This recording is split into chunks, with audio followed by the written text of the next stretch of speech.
I'm David Raventós, and I'm in my 5th day of a hunger strike to demand the unilateral declaration of independence both in Scotland and Catalonia. And I would like, in our 5th day already, we're suffering hacking and other attacks on our Facebook and communication, which was to be expected, and total censorship, and other people in social media are showing up their true colors, because instead of supporting this as any independentist would do, or at least respected, we're being attacked, slandered, and coerced in several ways. But setting that to aside, this video is to explain why I have linked Scotland and Catalonia. First of all, there's affection and personal reasons with it, with Scotland. But secondly, it's because we've been submitted to imperial powers for around 300 years both, and around this time in history we had or have the chance to become independent, both members of NATO, both members of European Union, and that's why both are not led to be independent by the powers that be. A third reason is because linking both, or looking into the Scotland case made me realize how we were tricked in Catalonia while they let us march, vote, have social media, buy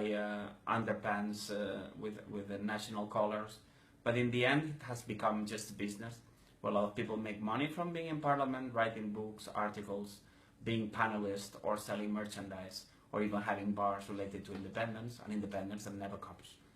And another way is that linking these two countries make this cause much more relevant worldwide. I mean, most people in the world have been victim of one of the two colonial empires, the Spanish and the British one, or else by other colonial empires in the rest of the world. So there might be a lot of people that might want, if they can from their keyboard, collaborate in taking away two of the last colonies of these empires, which in fact, or de facto, tends to be Scotland and Catalonia. I think we can raise support worldwide. But two important things are that there's personal links between people that we know for certain that are infiltrated from Spain in the Catalan process, like Joan Vives or Anne Arquet, which have personal links in organizations, and by inviting them to come here, relevant people in Scotland that has come to visit here, invited by them or by Alexander Palousier, of like Stephen Noon, which was the head strategist of the Yes campaign in Scotland, that he came here and gave us an official speech. But when I asked him why no exit polls, why no local counting, why some betting houses paid before the referendum date to those that didn't know, what happened with blank ballots, was about to have a heart attack and started shaking and almost run away from the room.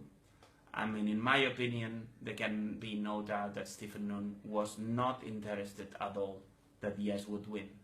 which makes you wonder who selected him, because a head strategist is handpicked by a very select number of persons, so that's pointing directly upwards. And also Shona McAlpin came to Barcelona and gave us a speech, and she said to us that she had personally been present in exit polls, but we know for a fact that didn't exist. These people, and also Humza Yousaf has been here invited by the same people, so we have like certain group of people that are doing the same kind of things, and they're messing about our processes, and that's why it's important to link them so people can look at both sides of the mirror and they can realize how things are done in different NATO member countries. And finally, also it's easier to see the mistakes in the head of others. I mean, to think that the ones you love have betrayed you and that you have been taken for a ride requires being able to get rid of our own cognitive dissonance. If you can look at how the Catalans have been taken for a ride, it might be easier to understand how things are going in Scotland, and that's a reason to do it. And one final reason from this point of view, is that we are always put the example that Scotland could do a referendum and that's what we should do, and that's been done by persons as relevant as Artur Mas, the former president of Generalitat, or Raül Romeva, which has recently been in Scotland as Foreign Minister of Catalonia, a kind of honorary post because it's not recognized. And they're telling us that, oh, we wish we could do like Scotland, which is like, oh yeah, I would love to play poker and lose. And win? Wow, that must be wonderful, but it's never happened. They tell us no to UDAE, which is the only way to independence, and they're telling us It's like they're in front of the UDAE door and say, no, it's dangerous here. You have to go to the door of the referendum. And when you cross the door of the referendum, following Nicola Sturgeon or Alex Salmond probably, and Artur Mas or Carles Puigdemont, there's a guillotine that severes the head of the persons crossing there. Referendums are a trap.